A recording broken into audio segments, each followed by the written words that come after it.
5 തലമുറകളായി നിങ്ങൾക്കൊപ്പം PRS hospital. നമ്മുടെ ഇന്ത്യ മുന്നണി ഒരു ഇടിയൻ മുന്നണിയായി മാറി. എന്തൊക്കെ പറഞ്ഞ് ബഹളമായിരുന്നു. മലപ്പുറം കത്തി, കാസർഗോഡ് കാദർഫായി, ഇടതുപക്ഷ മതേതര ജനാധിപത്യ പുരോഗമന സഖ്യം, എന്തൊക്കെയായിരുന്നു ബഹളം. അന്ന് തന്നെ അറിയാമായിരുന്നു, അത് രൂപീകരിക്കുമ്പോൾ തന്നെ അറിയാം.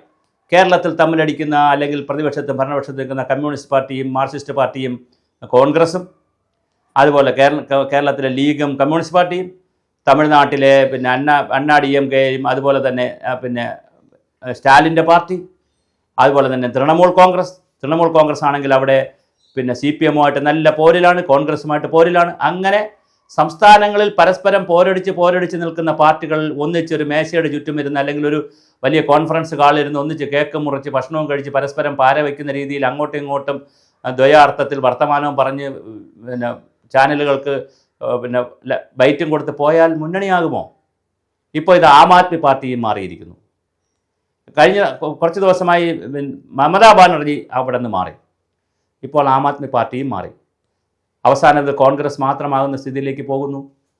CPM-നാണ്, CPM-ഉം CPI ആണെങ്കിൽ അതിലുണ്ടെന്നും ഇല്ലെന്നും ഒക്കെ പറയും. അവർ മീറ്റിങ്ങിന് വരും, പക്ഷേ രാജ്യത്തെ എല്ലാ സംസ്ഥാനങ്ങളിലും അവർ തമ്മിലടിക്കും. മമതാ ബാനർജി അവർക്ക് പ്രധാനമന്ത്രി ആയാൽ പറ്റുമോ, മോഡി കഴിഞ്ഞാൽ അടുത്ത് ഞാൻ എന്നുള്ള നിലയിൽ ഇന്ത്യ മുന്നണിയിൽ കൂടെ ഒരു ശ്രമം നടത്തി നോക്കി. പക്ഷെ അവർക്കത് പറ്റിയില്ല. അവരെ പ്രധാനമന്ത്രി കാൻഡിഡേറ്റായിട്ട് ആരും അംഗീകരിച്ചില്ല. ലാലു പ്രസാദ് യാദവിൻ്റെ ഇടയ്ക്ക് വന്നു, അഖിലേഷ് യാദവ് വന്നു, മൂലം സിംഗ് യാദവ് വന്നു, ഓരോരുത്തരും. നമ്മുടെ കർണാടകത്തിൽ നിന്നുള്ള ആന്ധ്രയിൽ നിന്നുള്ള റെഡ്ഡി വന്നു. ഇങ്ങനെ ഓരോരുത്തർക്കും പ്രധാനമന്ത്രിയാകണം, എല്ലാവർക്കും പ്രധാനമന്ത്രിയാകണം. ഇതിൻ്റെ ഇടയിൽ ശരത് പവാർ കയറി വന്നു. എന്തെങ്കിലും സംഭവിച്ചോ? അപ്പോൾ ദേശീയ തലത്തിൽ മറ്റൊരു കാര്യം കൂടെ ഉണ്ട്. EMSൻ്റെ ഒരു സിദ്ധാന്തവും ഇവിടെ പൊളിഞ്ഞു പോയിട്ടുണ്ട്. EMS പറഞ്ഞത് എന്താണ്? ഒരു കാലഘട്ടത്തിൽ കോൺഗ്രസ് നശിച്ചു പോയാൽ, കോൺഗ്രസ് ഇല്ലാതായാൽ ഇടതുപക്ഷ മതേതര ജനാധിപത്യ സംവിധാനങ്ങൾക്കും സഖ്യങ്ങൾക്കും മുന്നണികൾക്കും രാജ്യത്ത് വലിയ സാധ്യതയുണ്ടെന്ന് പറഞ്ഞു.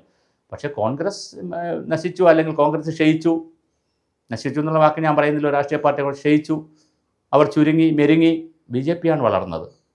BJP ഇന്ന് രാജ്യത്തെ 10-20 സംസ്ഥാനങ്ങൾ ഭരിക്കുന്നു. രാഷ്ട്രം 3-ാം ടേമിൽ അവർ പോകുന്നു. ആൻറ്റി ഇൻകംബൻസ് എന്ന് പറയുന്നത് വളരെ കുറവായിട്ടാണ് പോകുന്നത്. അഴിമതി കേട്ടുകേൾവി പോലുമില്ല ഇപ്പോൾ 10 വർഷമായിട്ട്.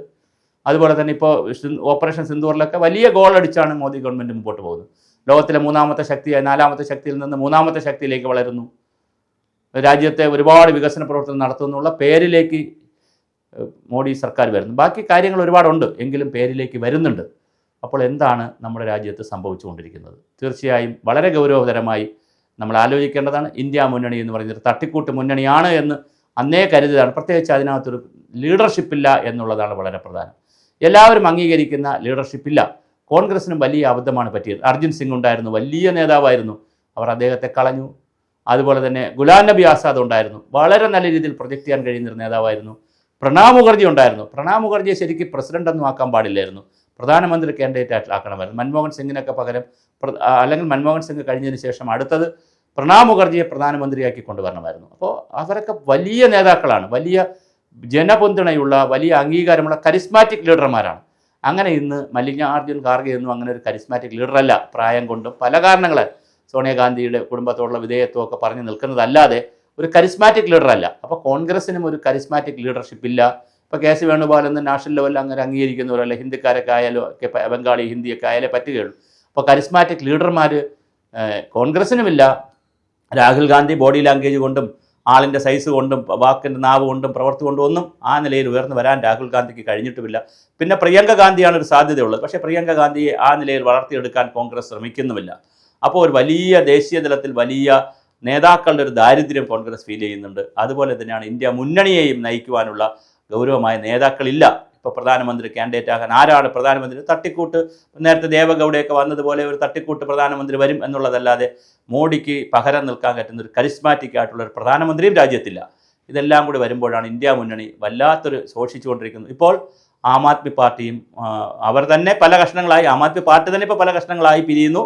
അതോടൊപ്പം തന്നെ അരവിന്ദ് കെജ്രിവാളിൻ്റെ കഷ്ണം, അല്ലെങ്കിൽ ആ പാർട്ട്, അല്ലെങ്കിൽ ആ ഫ്രാക്ഷൻ ഇന്ത്യ മുന്നണിയിൽ നിന്ന് ഔപചാരികമായി പുറത്തിറങ്ങിയിരിക്കുന്നു. ഇപ്പോൾ ഇനി BJP സഖ്യത്തിലേക്ക് ആം ആദ്മി പോകുമോ എന്നും അറിയാൻ കഴിയില്ല. അതും ചിലപ്പോൾ സംഭവിച്ചേക്കാം.